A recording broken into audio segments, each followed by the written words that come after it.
आज ही Doubtnut app download करें। Doubtnut पर होगा अब आपके सभी मैथ्स, केमिस्ट्री, फिजिक्स और बायोलॉजी डाउट्स का सफाया। बस अपने क्वेश्चन की फोटो खींचो, उसे क्रॉप करो और तुरंत वीडियो सोल्यूशन पाओ। Download now. हेलो स्टूडेंट्स, हमारे पास क्वेश्चन है a point source of light is placed inside water and a thin convex converging lens या convex lens of refractive index μ2 is placed just outside of the plane surface of water.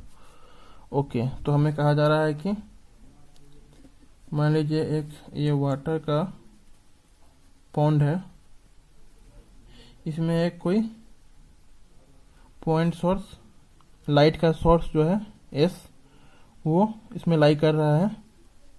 Okay, और इसके just ऊपर एक पतला सा थीन lens जो है हम इसको इसके ऊपर रख दिया, कन्वर्जिंग लेंस या convex lens. Okay, first case में यह है जिसका लेंस का जो रिफ्रैक्टिव इंडेक्स है वो μ2 है। Okay, the image of the source is formed at A distance x from the surface of water, और जो इस सोर्स का इमेज बना वो इस सरफेस ऑफ वाटर से डिस्टेंस x पे बना। Okay, if the lens is now placed just inside the water. अब अगला केस में क्या कर रहा है कि हमने इस लेंस को, ये जो लेंस था इसको जस्ट इनसाइड वाटर ऐसे डाल दिया। ओके, और सोर्स यहाँ पे है, तो जो इमेज फॉर्म हो रहा है वो डिस्टेंस x1 पे हो रहा है। ये x1 डिस्टेंस हो रहा है सरफेस ऑफ वाटर से, ये हमारा इमेज यहाँ फॉर्म हो रहा है। इस केस में यहाँ हो रहा था I1, यहाँ पे I2 हो रहा है। So that 1/x minus 1/x1 is equal to μ1 minus 1 divided by μ2 minus 1 into 1/f, where f is the focal length of the lens। Okay, focal length of lens दे रखा है, बिना कुछ कहे तो एयर में दे रखा है, और μ1 जो है रिफ्रैक्टिव इंडेक्स ऑफ वाटर है, तो वाटर का जो रिफ्रैक्टिव इंडेक्स है वो μ1 दे रखा है। तो देखो अब सबसे फर्स्ट केस में देखते हैं, फर्स्ट केस में क्या हो रहा है। हमारे पास जो है इस तरह सोर्स से रे जाएगा, तो सबसे पहले क्या होगा, जो सरफेस ऑफ वाटर है, ओके, सरफेस ऑफ वाटर से ये रिफ्रैक्ट होगा, तो अपरेंट डेप्थ जो होता है डी डैश वो d/μ रिलेटिव ये होता है। ओके, और म्यू रिलेटिव क्या होता है कि लाइट कहाँ से कहाँ को जा रहा है, तो लाइट कहाँ से जा रहा है, वाटर से जा रहा है, तो वाटर का जो रिफ्रैक्टिव इंडेक्स है वो μ1 है, और कहाँ जा रहा है, एयर में जा रहा है, तो μ1/1। तो जो एपरेंट जो लेंस के लिए जो एपरेंट डेप्थ होगा, बाहर से देखने पे उसको जो दिखेगा, मतलब किसी आदमी को, वही लेंस को भी दिखेगा, क्योंकि लेंस भी वाटर के जस्ट एबव है, एयर में है, तो एयर से देखने पर जो ऑब्जेक्ट डिस्टेंस आएगा लेंस के लिए वो d dash is equal to d/μ1 के बराबर होगा। अब लेंस फॉर्मूला लगाते हैं, 1/v, v में हमें दे रखा है v इक्वल टू x, तो x लिख देते हैं, 1/x minus 1/u object distance, तो लेंस के लिए जो ऑब्जेक्ट डिस्टेंस हो जाएगा ये एपरेंट डेप्थ हो जाएगा, minus d/μ1 is equal to 1/f। Okay, focal length of lens in air, कुछ नहीं दे रखा है तो एयर में मान लेंगे। ओके, अब फोकल लेंथ ऑफ जो हमारा लेंस है वो एयर में, वो इस लेंस मेकर फार्मूला से हम देख सकते हैं mu relative minus 1/r1 minus 1/r2। Okay, 1/f water जो होगा focal length in water, mu relative minus 1/r1 minus 1/r2। अब देखिए हमारा जो म्यू रिलेटिव होगा एयर के केस में क्या होगा, एयर के केस में ये होगा mu of lens divided by mu of air, तो म्यू ऑफ लेंस दे रखा है μ2, तो μ2 माइनस 1। ओके, और ये टर्म को हम लोग क्या कहते हैं, k मान लेते हैं। ओके, तो μ2 minus 1 into K, second case में जो होगा म्यू रिलेटिव क्या होगा, mu of lens μ2 divided by mu of water -1 into K. तो यहाँ से अगर हम फोकल लेंथ इन वाटर निकालें तो फोकल इसको अगर हम 1 मानते हैं इक्वेशन, इसको 2 मानते हैं तो 1/2 करेंगे तो हमारे पास आ जाएगा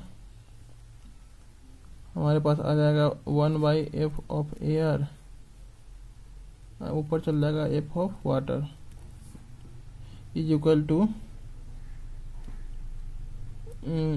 μ2 - 1 into K divided by μ2 by μ1 - 1 into K से के कैंसिल।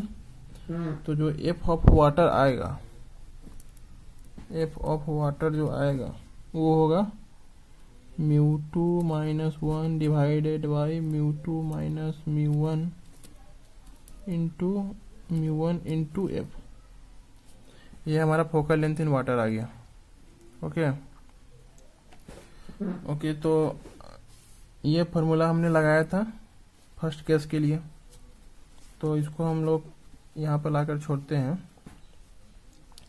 कि जो μ1/d होगा is equal to 1/f minus 1/x के बराबर होगा। ओके, सेकेंड केस के लिए अब क्या होगा, लाइट पहले जाकर लेंस से टकराएगा। ओके, तो इस केस में होगा हमारे पास 1/, और इस केस में हमको जो x1 दे रखा है वो पहले लेंस से पहले रिफ्लेक्शन होगा, उसके बाद इस सरफेस से रिफ्लेक्शन होगा वाटर का, तब जाकर x1 डिस्टेंस पे इमेज बनेगा। तो इसका हमें इमेज, अभी जो इमेज डिस्टेंस है वो लेंस का पता नहीं है, तो भी मान लेते हैं माइनस u जो होगा। ओके, u जो होगा वो हम -d यूज करेंगे। ओके, क्योंकि ये दे रखा है कि जो हमारा पॉइंट सोर्स ऑफ लाइट है वो यहाँ पे d डिस्टेंस पे है इसके। ओके, मान लेते हैं d डिस्टेंस पे है, तो हमारे पास जो आ जाएगा focal length of water. Focal length of water अभी निकाला था हमने μ2 - 1 इंटू μ1 इंटू f ऊपर μ2 - μ1। ओके, अब देखो जो इसका जो भी आएगा, ओके, उसका भी में फिर हम वाटर सरफेस से रिफ्लेक्शन का फार्मूला लगाएंगे, d डैश बराबर d बाई म्यू रिलेटिव। तो हमारे पास जो x1 का वैल्यू आ जाएगा, तो पहले v निकाल लेते हैं। 1/v इक्वल टू 1/d और plus μ2 minus μ1 divided by μ2 - 1 into μ1 into f।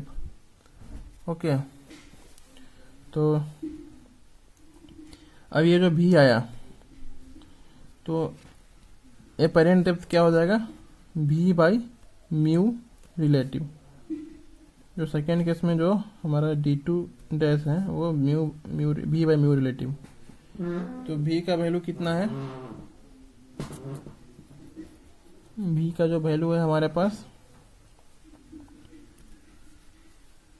1/, ये सारा term, okay, μ2 - μ1 divided by μ2 - 1 into μ1 into 1, ये सब नीचे आ जाएगा इस तरह से। सारा टर्म ये नीचे आ जाएगा μ2 - 1 into μ1 into f। Okay, divided by mu relative. Mu relative क्या होगा, लाइट कहाँ से कहाँ जा रहा है, तो लाइट वाटर से एयर जा रहा है, तो एयर जो वाटर का म्यू है μ1 हो गया। तो हमारे पास ये d2 डैश आ गया। ओके, d2 डैश जो है ये x1 के बराबर दे रखा है क्वेश्चन में। ओके, अब हमारे पास जो है x पता है, x1 पता है, तो क्वेश्चन में हमें 1/x - 1/x1 को ये प्रूव करना है। तो 1/x minus 1/x1 is equal to 1/x जो होगा वो यहाँ से हमने फाइंड आउट किया था 1/f माइनस μ1/d के इक्वल हो जाएगा। यहाँ से भी चाहे तो अगर 1/x को इधर ले जाएंगे तो 1/f माइनस μ1/d ये आ गया। और जो 1/x1 होगा वो क्या हो जाएगा, इसका उल्टा, मतलब 1/दिस है तो ये हो जाएगा μ1/d plus μ2 minus μ1 into μ1 divided by μ2 minus 1 into μ1 into F. μ1 से μ1 कैंसिल हो जाएगा। ओके, और μ1d से ये हमारा जो ये μ1d है ये कैंसिल हो जाएगा, क्योंकि ये जो हमारा है ये माइनस 1/d था। ओके, तो यहाँ पे माइनस होगा, तो ये दोनों कैंसिल हो गया। अब हमारे पास क्या आया, 1/f minus μ2 minus μ1 divided by μ2 minus 1 into F. तो इसको 1/f minus μ2 minus μ1 divided by μ2 minus 1, okay, μ2 minus 1 into F. तो ये टर्म रिमेनिंग है, तो हम क्या करेंगे, 1/f को कॉमन ले लेंगे। ओके, दोनों साइड 1/f है, तो अंदर आ जाएगा 1 minus μ2 minus μ1 divided by μ2 minus 1। तो इसको आगे सॉल्व करेंगे, μ2 minus 1 minus μ2 minus μ1 divided by हमारे पास जो आएगा टर्म वो होगा μ2 माइनस 1। ओके, सो μ2 से μ2 कैंसिल, ये जो वैल्यू आएगा हमारा वो हो जाएगा 1/f μ1 minus 1 divided by μ2 minus 1, okay, into 1/f। तो यही प्रूव करना था हमको क्वेश्चन में कि 1/x1 है वो किसके इक्वल है, वो इक्वल था μ1 minus 1 divided by μ2 minus 1 into 1/f। So हमने इसको यहाँ प्रूव कर दिया, 1/f μ1 minus 1 divided by μ2 minus 1। Okay, तो 1/x माइनस 1/x1 प्रूव कर दिया हमने इसके इक्वल, तो हमारा क्वेश्चन सॉल्व हो गया। थैंक्स। क्लास 6 से 12 से लेके नीट, IIT, JEE मेंस और एडवांस के लेवल तक 10 मिलियन से ज्यादा स्टूडेंट्स का भरोसा। आज ही डाउनलोड करें डाउटनेट ऐप या व्हाट्सएप कीजिए अपने डाउट्स 8400 400 400 पर।